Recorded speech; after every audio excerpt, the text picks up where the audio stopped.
Magandang araw po mga ka-issue. Nasaan dako man kayo ng mundo, tutok lang po sa ating YouTube channel. Okay, medyo malungkot po itong pangyayaring pag-uusapan natin mga ka-issue. Pero pag-uusapan pa rin natin dahil meron pa rin tayong matututunan sa mga ganitong pangyayari. Okay, may dumaan pong post sa aking newsfeed sa Facebook. At makikita po sa video yung pagdaan ng convoy ni Pangulong Bongbong Marcos. At nasa loob siya ng sasakyan at kumakaway sa mga tao. Kita po yung kanyang mukha, klaro yung kanyang mukha doon sa video. At yung mga tao naman ay maririnig na pinagmumura si PBBM. Talagang mura kung mura yung mga maririnig mula doon sa mga tao at base doon sa boses ay galit na galit itong taong ito na nagmumura. PI po talaga yung kanyang sinasabi. Kay naku, sana maiwasan po natin ang mga ganito dahil hindi po ito maganda. Wala po itong maidudulot na maganda sa ganitong sitwasyon. Okay? Sige, panoorin po natin ang video na ito.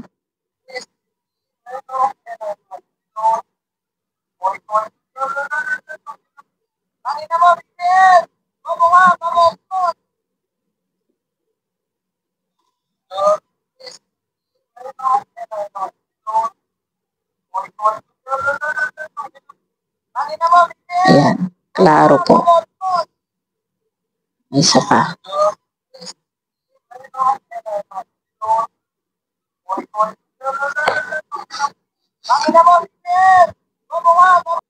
Huwag naman po sana ganito mga ka-issue.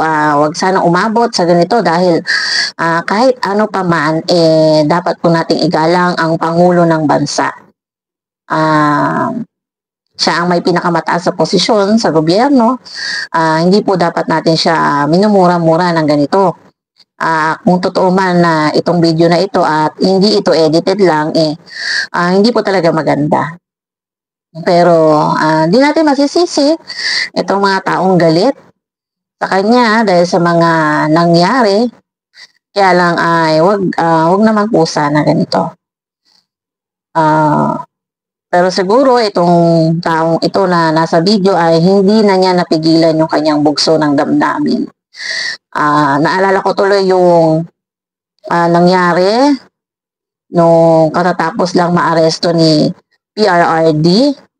Galit na galit yung mga tao, nagtipon-tipon na, tsaka talagang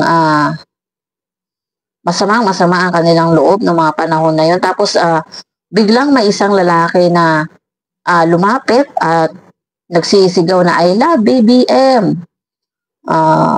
So yung mga DDS ay syempre nagalit. Ang ginawa nila ay pinagbubugbog nila yung lalaki na yun. Diyan nila napigilan yung bugso ng kanilang damdamin. Lalo na mahal nila si PRRD. Binugbog talaga nila yung taong yun. Tapos naipost sa social media yung pagbumuka niya na talagang bugbog sarado. Nako, yun lang po. Wag din sanang maulit yung mga ganon. Wag tayong padadala sa bugso ng ating damdamin. Kailangan kontrolado natin yung ating emosyon. Relax lang tayo mga ka-issue. Huwag tayong gumawa ng mga bagay-bagay na magpupush sa government na magdeklara ng, di ba? Relax lang tayo lalo na't malapit na ang eleksyon.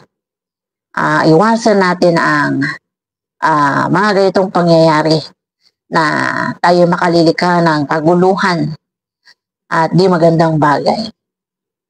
Pero bakit nga kaya galit na galit ang mga tao kay BBM,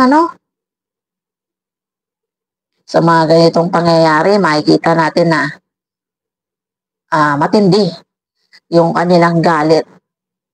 Okay, mayroon pa isa pang trending ngayon, kay William naman, ang nangyari ay makikita po doon sa video na nangangampanya itong grupo ni Camille Villar. Tapos, naghahagi sila ng mga t-shirt or something. Papamigay sila.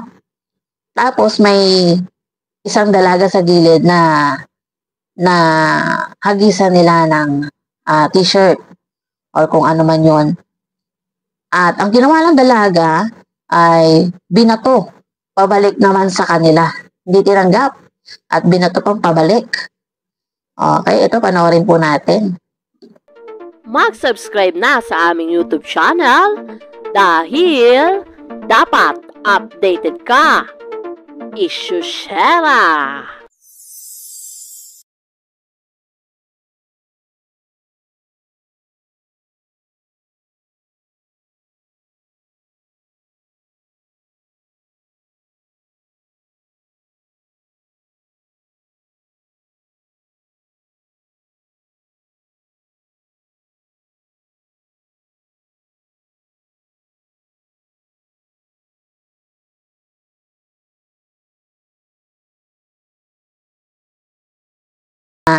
Hindi rin napigilan yung kanyang bukso ng damdamin, no? Talagang makikita na hindi niya gusto. Okay, sige, tingnan natin. Babasahin natin yung mga comments. Sabi ni JP Ogelio dito sa kanyang comment. Ayan, iparamdam natin sa kanila na sawa na tayo sa trapaways at kagarapalan nila.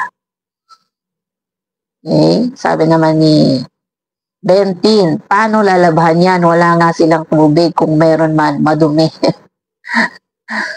Okay. Sabi ni Mac Darsky, salute to this young girl.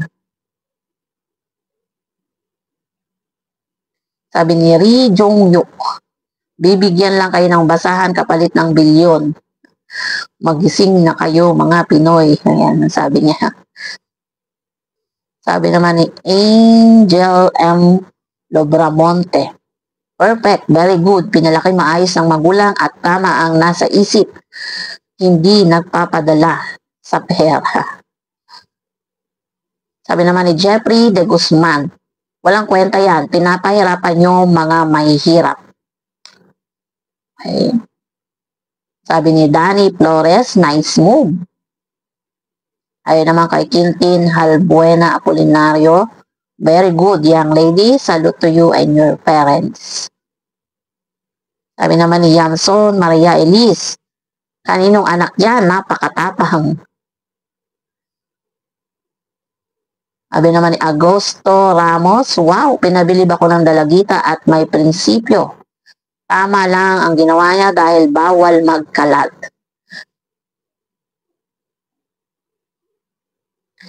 Sabi naman ni Aswas Edgar, binalik yung basura, ha. Ayun naman kay Rob Lim, ha, gigil na gigil ha.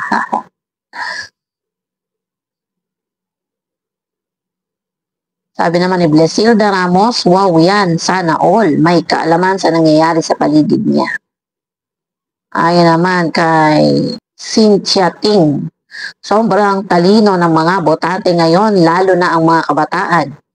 Huwag naman sana tayong madaya uli. Yan ang sabi niya. Okay? Kayo mga ka-issue, ano ang inyong masasabi tungkol sa mga kaganapang ito? I-type po sa ating comment section. Okay? Maraming salamat sa inyong pakikinig. Hanggang sa susunod na talakayan. God bless and have a good day everyone. Ano ang inyong reaksyon patungkol dito? Para sa iba pang mga katanungan o suhestyon, i-comment nyo lamang sa ating comment section.